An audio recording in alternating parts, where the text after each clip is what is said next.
2, 1.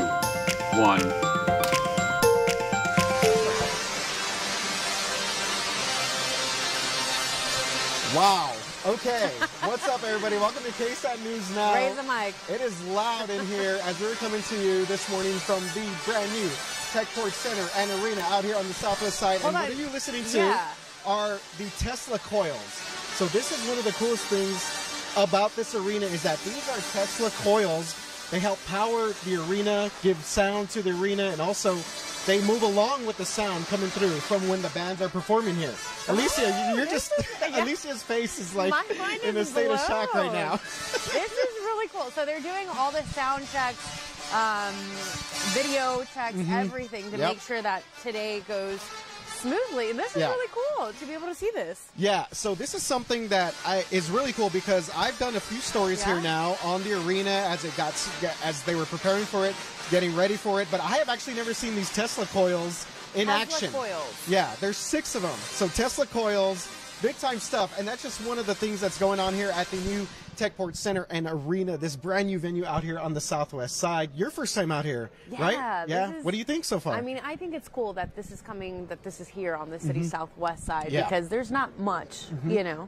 But to see how beautiful it is, I mean, they've done such a great job. It's very trendy, very modern. And I mean, it's hard to believe that 3,000, it seats over 3,000 people. So I'm excited to see what other concerts are going to make it to San Antonio because of this center and arena. Yeah, absolutely. And so the center basically had its grand opening on Monday with the Smashing Pumpkins concert. Heard some great things about it. I was out here live. Didn't get a chance to stick around for the concert. That was a bit of a bummer. But still, I heard that it was a great event out here. And again, they're going to have concerts, esports events. We're going to talk later about some other sporting events that are going to be taking place with a San Antonio homegrown talent. And the reason we're out here today is because they are hosting the season opener for the Overwatch League. So this is going to be pretty cool. This is a huge event, as we were being told, when it comes to esports. This is a first-person shooter game, and this is a 2-team contest, so they're going to go back and forth, and this is called the Battle for Texas. And it makes sense. Houston, Dallas, we already know there's a huge rivalry, and it exists in the esports world.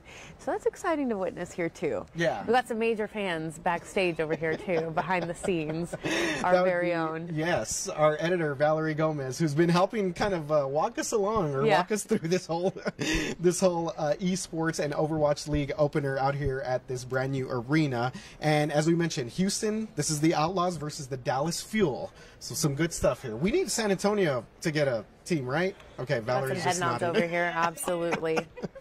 So we want to see what makes Techport Center and Arena the future of entertainment here in San Antonio. Let's take a look. Then we have this fantastic venue. We have the best sound system, the best LED walls, the best lighting. We have the ability to reach out to not only national artists, but local artists, right? Maybe an artist that plays smaller places or maybe some warehouse stuff. You know, we're really in depth and working with a lot of Tejano artists here on the south side. But on the technology side, you know, we're going to be a great esport gaming component to it. We have 7-to-1 surround sound. Right, we have a 22-foot high, 60-foot wide LED wall. We have JBL line array system. It's really hard to pinpoint because it's all the best of it. We're going to develop this complex here. We're going to have a home base that's maybe on a economically challenged south side or west side of town here, and expose them to maybe some of the things they would have to travel for. You know, we're really here to foster the youth. And we have all this technology, whether it's the museum, whether it's the gaming center, or it's the Capital Factory, where there's the Genesis Water System Park. That'll be the next phase coming up real soon here. You know, I believe that it's just not an arena with the Smashing Pumpkins or some e-gaming stuff. I think we're here to foster the community and have the community embrace us, and we're going to embrace them back. Okay, so that was Eric Blocky. He's with ASM Global. They are the company that's been doing a lot of the promotion here and getting this arena ready to go, as we were talking about all the cool things they're going to have. We heard the sound system a little bit earlier, the Tesla coils, and obviously all the cool stuff that they're going to have here. The boards behind me, as you could see, all these LED boards, screens, very impressive stuff. I mean, they've really cool. done a great job, and he talks about, you know, this sector of San Antonio embracing, and I think that will happen because San Antonio really over the years has become a tech hub. So to see esports really make its grand entrance, it's really exciting. Yeah, he mentioned the San Antonio SAMSAT. That's the Museum of Science and Technology. That's going to be out here too. So they're still working on that. Plus, they also have the Land Gaming Center. So it's going to be open to the public. People can come in, get a chance to check out some of this new tech, some of this new stuff that we have here. And I think it's going to be like for an hourly rate. People just need to come in, but it's going to be open for everyone out here on the southwest side. Port San Antonio doing the most. Yeah, so we're going to be learning more and speaking more about this center and arena. But first, let's get to your headlines. Bexar County Sheriff Javier Salazar says he has his eye on Atascosa County after a heavy uptick in crime in that area. Yeah, so he mentioned this yesterday when he was at the scene of a smuggling bus inside a home. So this all started with a traffic stop. Deputies pulled over a couple that had a felony warrant in an animal cruelty case. One of the suspects took off running, and that led them to search some nearby homes. So deputies then found at least 35 people inside one single home, and they tell us those people hadn't eaten in about 6 days. So Sheriff Javier Salazar says he's seen a lot of crime in this area, and deputies actually made a very similar bust on that same road just a few months ago. So again, the sheriff saying he has his eye on there. Is this maybe a common situation that's being seen? But it's, you know, 35 people in one home. Yeah. Yeah. And that's the dangers. If it is connected to human smuggling, those are the dangers, right? Right. How they're treated while they wait to travel to different points of our nation. Yeah, it's a very dangerous situation, as you mentioned, when it comes to human smuggling, and we will continue to follow the latest there when it comes to charges and give you any updates.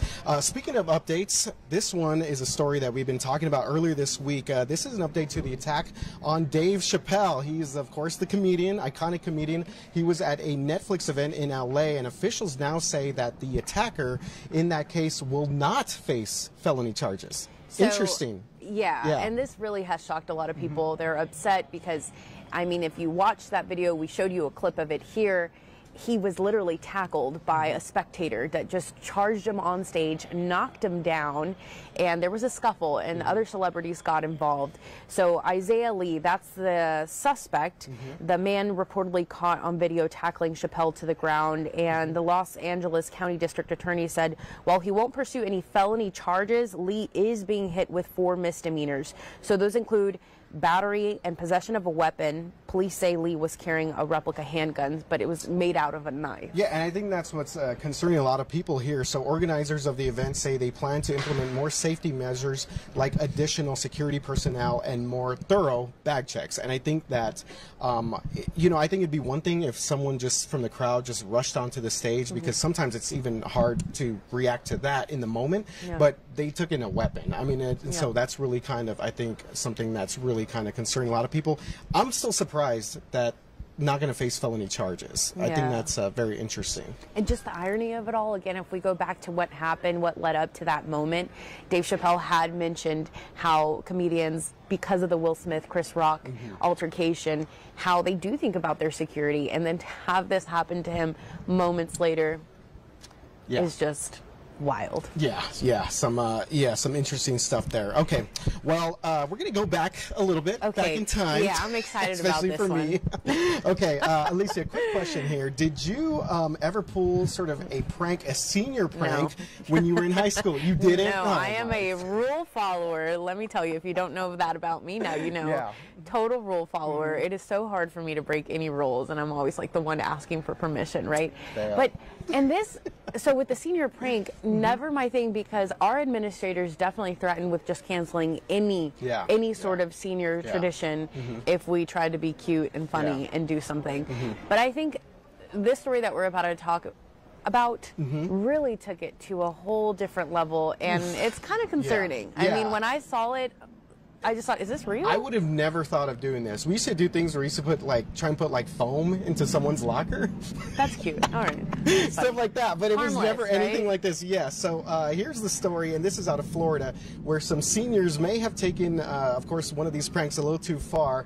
In fact, I'm not even sure how they made this happen. They hung a real-life shark from the rafters of their high school. So this was at Pontevedra High School. Students found the gruesome scene in their main courtyard. The shark was obviously taken down, and now the kids could be in major trouble. Not only is law enforcement and the school investigating, but you also have Florida Fish and Wildlife Conservation Commission taking a look at, again, where did that shark, where was it pulled from? Not something. How did they transport it? Yeah.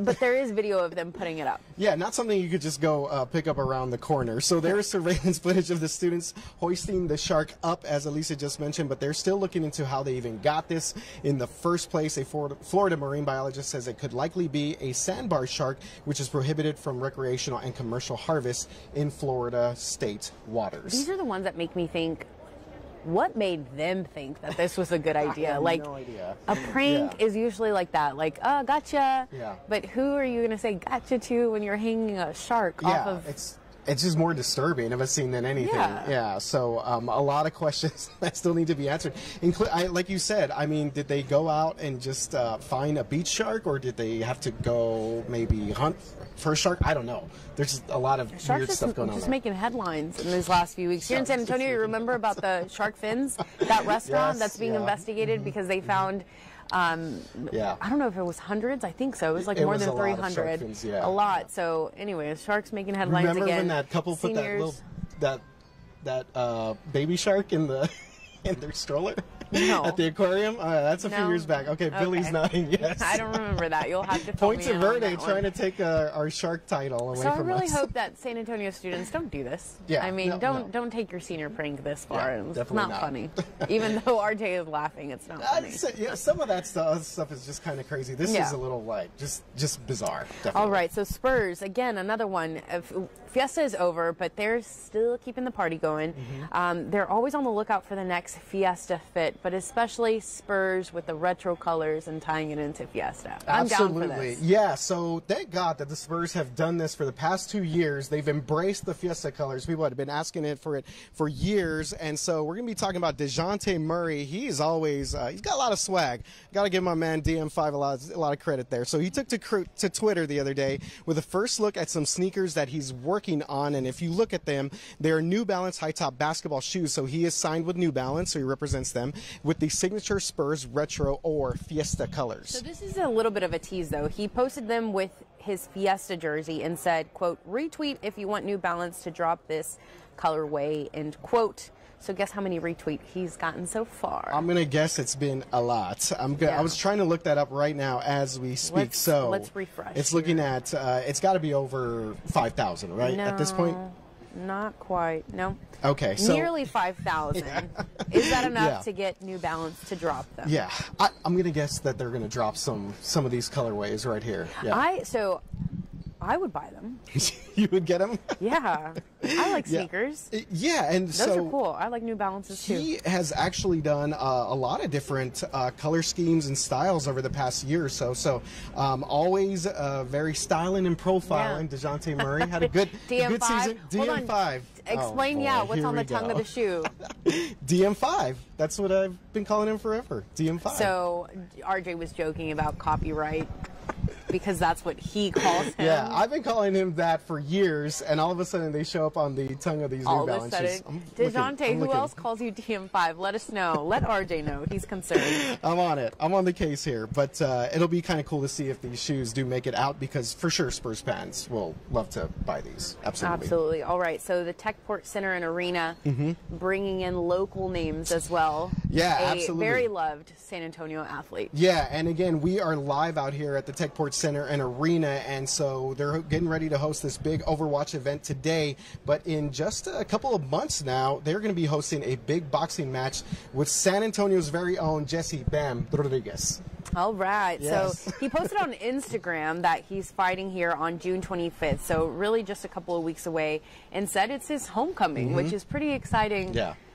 for boxing fans, and then again San Antonio's own. Yeah, absolutely. And we were talking about, they were hosting the concert here on Monday. That's going to be, they already have a pretty good lineup of concerts coming up here over the next few weeks. And then this is going to be really cool because this is kind of the perfect venue for that. Get Jesse here on the big screens and maybe get that boxing ring right in the middle and have people all around it. Got retractable seating in here. I'm always fascinated at how one arena they can just do so much with it, right? So I look back right now and I would never think of a boxing match there here. We go. Yeah, that's pretty cool. And to plus see. we keep on talking about this, but it is on the southwest side, so obviously Jesse Bam Rodriguez showing some love out here to the southwest siders who, you know what, usually have to go to the AT&T Center to watch a boxing match, or maybe the Dome, but now we got it right here. And it was just a 15-minute drive from downtown to here, so it wasn't too bad. Some of the other concerts that they'll have, I'm going to this one, Carla Morrison, a Mexicana.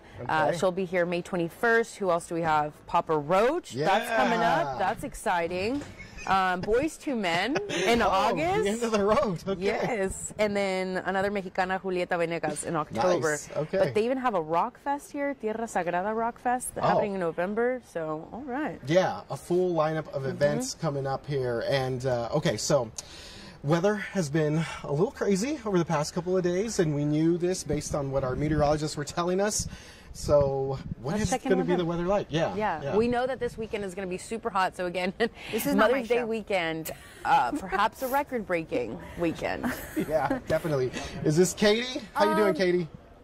You know what? Yeah. Yes. Hi guys. So I'm trying to figure out what's going on with my graphics. So that's not it. Let me make sure that I am. Can I go run over there and come back? Because this is not going to be right. I'll be right back. What's in Max do? Okay, so Katie Blake is back at the studio. Wait, okay, hold on. Getting ready to talk some weather. Okay, so what we're going to do here is we're going to shift gears a little bit. Oh, are we going to go back to Katie? I got it. Wait. Okay. I feel like this always happens with the graphics. Yeah. Okay. Maybe. Yeah, I had to go. Okay. Here we go. Hi, guys. You look great. That looks cool. I like that area. Okay, so here we go. I hit play on the wrong thing. Yes. All right, so here we go. I need a minute. I ran over there.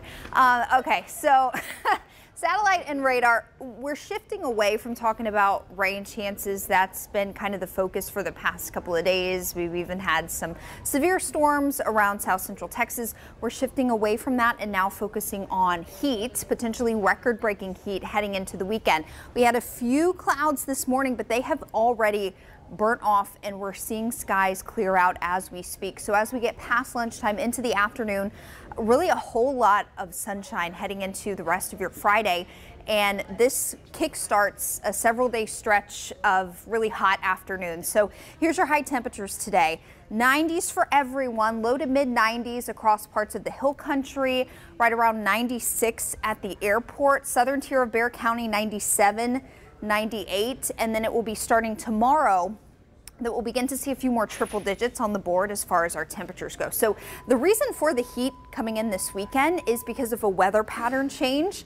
We have an area of low pressure to our northeast that was around the past couple of days, and that brought us the chances of showers and storms.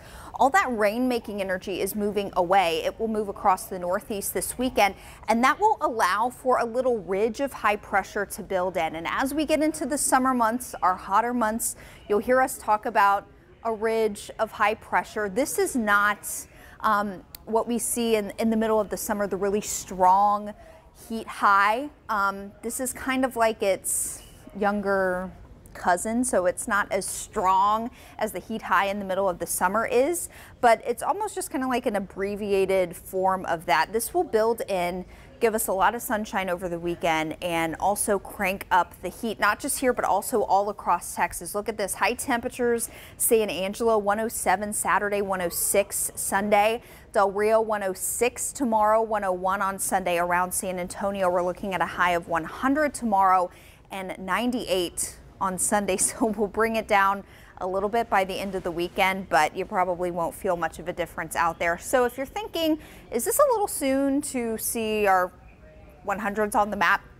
It is. Our average first 100-degree day around San Antonio is in late June, so this is pretty early to see our first triple-digit day. But we've seen 100 as early as February. That was back in 1996. So at least, yeah, Alicia just said, what the? So at least we didn't have to do that this year. But this triple-digit heat is a touch ahead of schedule. We've also got to factor in the humidity. Yes, it's the time of year where we start to talk about the heat index, or what the heat feels like to our bodies.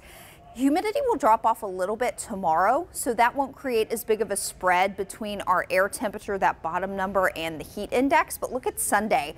We don't expect humidity to fall off as much on Sunday, so even though we bring your actual air temperature down to 98, it's going to be feeling several degrees hotter than that. So try to take it easy this weekend. Keep mom cool with the little palm shade and her favorite beverage in a cool spot there. Something else to note, the city is opening several cooling centers this weekend, and this will actually extend into Monday. We've got information about that right now on KSAT.com. So very hot this weekend. Again, we'll be pushing record highs both Saturday and Sunday. As we get into early next week, these temperatures come down a bit. It's still going to be hot. As far as any rain goes, we're really just looking at isolated late day storms, primarily west of San Antonio. So the focus now away from rain chances and toward heat for the time being, guys. Sorry about that. The graphics. All right, Katie, thank you very much. We know you guys will continue to follow those updates. She got her graphics there together. Okay, so earlier we gave you a look at the grand opening of the brand new Techport Center and Arena, but what makes this place so cool is that while it can host your typical entertainment events, it will also host some of the newest and coolest esports events probably in the whole country. And this is, I love, because I remember when I was a kid growing up, my mom telling my brother, like, get off these, you know, video games. They're not, they don't help. And then now to know that they make money. I mean, they're here. Yeah. And it's a sport. This is big business. Like this, exactly. And so to have it here, again, pretty amazing. But it's going to open a whole new door for gamers and San Antonio in general. Yeah, in fact, a huge opportunity. Yeah, absolutely. And in fact, we will preview the first big tournament in just a bit. But first, what is esports? So maybe you're watching this. Thank you very much for watching, if you are. And you're just kind of wondering, like, what's this all about? What's this thing happening here with esports? And how do these tournaments work? Well, all right, we'll let our resident video game enthusiast and KSAT Explains editor, again, we mentioned her, she's backstage over here, Valerie Gomez, break it all down. Let's take a look. Let's start at the beginning. Esports stands for electronic sports. Electronic as in video games. Esports are essentially just competitive video games. And there's a variety of genres of games that are included. For example, sports. Games like FIFA or NBA 2K. First-person shooter games like Call of Duty. And fighting games like Super Smash Bros., Tekken, and Mortal Kombat. Many of the games played competitively are team-based, and different games have their own distinct leagues with a certain number of teams or players. Leagues run for a predetermined amount of weeks, which would be considered their regular season, just like a regular season in the NFL or NBA. Teams or players are ranked based on performance and play each other throughout the season. Eventually, the top 2 teams or players make it to the playoffs, and then the top 2 teams or players compete in the finals. The prize pools for these tournaments can be incredibly lucrative. One of the most popular games for esports, Dota 2, has their final tournament after a year-long season. The prize pool for the 2021 tournament was just over $40 million. The winning team ended up taking home more than $18 million to split between 5 team members. Another game that you might be familiar with is Fortnite, and their World Cup finals had a prize pool of $30 million in 2019. All that to say that there's some real financial returns with putting the dedicated time and effort into practicing a video game. Just keep in mind that getting to top player status and winning these kinds of prizes involves the same amount of commitment that any traditional athlete has to have to get into a professional sports league like the NBA. So, where do you start if you want to compete? Once they feel confident enough, a gamer can look up local or regional tournaments to get started in esports. It's where a player starts and begins to grow their skills. Another element that's specific to esports is live streaming on platforms like Twitch and YouTube. Individual gamers can live stream themselves practicing their games, and this lends a level of accessibility that most traditional sports don't have. People can message players in chat, follow them on social media, and meet them at tournaments. I've actually done that a few times myself. Tournaments themselves will have production teams dedicated to live streaming the event, with commentators, graphics, and all the elements you would expect from a traditional sports broadcast. There's a whole industry around esports that's really being fostered and cultivated So, you know, it's more than just gaming, but it's like the broadcasters behind it, the marketing behind it, the graphic design behind it. So it's really a whole industry. Okay. So that was just a little teaser, a small piece. We actually have an entire esports episode, and Valerie put that together for our digital show, KSAT Explains, so be sure to check that out on May 16th at 6:30, live on KSAT. There it'll dive deeper into the world of esports, the building of this awesome arena, and what it will mean for the city of San Antonio. All right, things are getting a little loud inside the arena now. It looks like they're playing like a highlight video from this Battle of Texas. And to talk more a little bit about that is the CEO for the Houston Outlaws. Thank you very much for being with us this morning, Lori Burgess. So first of all, I guess for people watching, just tell us a little bit more about this event, what people need to know. Oh my goodness. Well, this is a really exciting day because it's the first time that Overwatch, and in this particular case, the game of Overwatch 2, the new game, is being played on the stage live in front of an in-person audience. We've got two teams that are playing, the Dallas Fuel against the Houston Outlaws. It's a huge rivalry, and you... well, there you go. I mean, I know these rivalries between Dallas and Houston are huge, and it extends into esports as well. But it's a really big deal because we haven't played a match like this where the two teams are playing on stage in front of fans since pre-COVID. So this is a really big deal, and of course, it's the first time that the Overwatch is doing it this season. So we're happy to do it in Texas and at this fantastic new arena. So why should cities be investing in esports? I mean, I've never seen anything like this.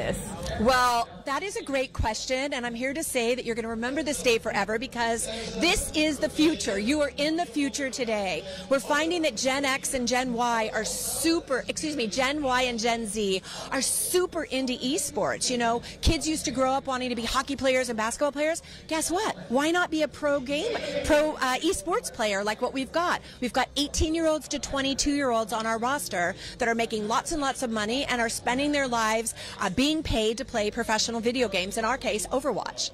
I mentioned earlier how my mother and grandma would be like, don't play video games. It's, you know, there's no future in that. And it's crazy to see just in, 15, 20 years how much it's grown. So what are your thoughts on this new arena? Just to see something. Oh my goodness. Well, this is so cool, too, because being a Houston Outlaw and with the Overwatch League, we have the rights to do events in not just Houston, but San Antonio and Austin. And the TPA contacted us before they even broke ground and wanted to talk about could we ever do something to help them open the arena to have something that would be fantastic for the esports community as it continues to build. And so we've been working with them for over a year and a half. I can't even believe this day is happening. This arena is fantastic. Okay, so before we wrap up with Lori Burgess out here, the CEO for Houston Outlaws, I got to ask you, what's your prediction here? The battle for Texas, let's go. Exactly. Okay, I expect you to be rooting for the right team. You must become. We are the San Antonio team because we own San Antonio, not Dallas. And I will tell you, we have a funny saying at the Outlaws: once an outlaw, always an outlaw. You are officially Outlaws. All right. I don't know how Dallas is going to feel about. I was born and raised in Dallas. No, you have to go for the home team, girl. All right. Proud to be an honorary outlaw. Lori, thank you so much for joining us this morning, and congratulations. Yeah. I mean, it's a big day. Thank you for being here, guys. Yeah, absolutely. Thank you so much. Well, thank you very much, Lori, for being with us, and have a great time here in San Antonio. Really appreciate you jumping on with us. Thank you. Bye. How awesome. I mean, the energy, you feel it. Just the change in the last hour. You got the music going. I mean, this is really cool for us, at least, to be here behind the scenes and bringing this to your phone, to your laptop, wherever you may be. Yeah, and we will continue to follow sort of the esports movement, not only across the state, but in San Antonio as well. Have a lot of great stuff on our website. KSAT Explains has done a lot of great stuff with esports as well. So we're going to be hanging out for a little bit here. Check out this event, and thank you very much for being with us this morning on KSAT News Now. All right, you guys have a wonderful weekend. We will see you Monday at 11 a.m.